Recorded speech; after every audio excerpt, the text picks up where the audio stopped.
Pireler danışır derin. Ata sen olmasan da yaşayar eserin. İndi susmusan bak ebedi atam. Sen öğrettin mənə edebiyatam. İstərəm bu qəlbimi çıxarıb atam.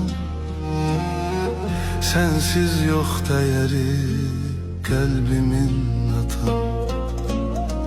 Sensiz çöllerde olubdu uçsuz bucaksız. Ağlayıp körpe oldum kaldım kucaksız. Koca çınaram diyerdin kaldın budaksız. Çeşmelerde kuruyup kalmışam bulaksız. Bak ata koca çınardı var vermez dedim. Meyvesi olmasa da kölgesi yeter dedim. Her kelimem sana ders ibret olsun dedim.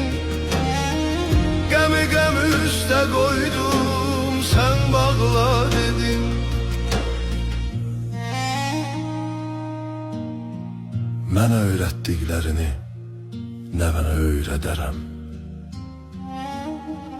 El meyvəsindən özümdə dərərəm.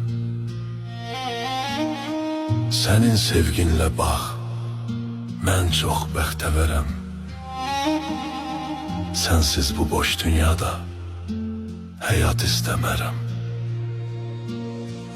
Dedin haqqın olmayanı yeme hiç vaxt. Bak kişilik şahlıqdır, gurursansa sen taxt. Yalnız şerefinle yaşa, olma sen bedbaxt. Mertlikle sevil, bak tanın sen her vaxt.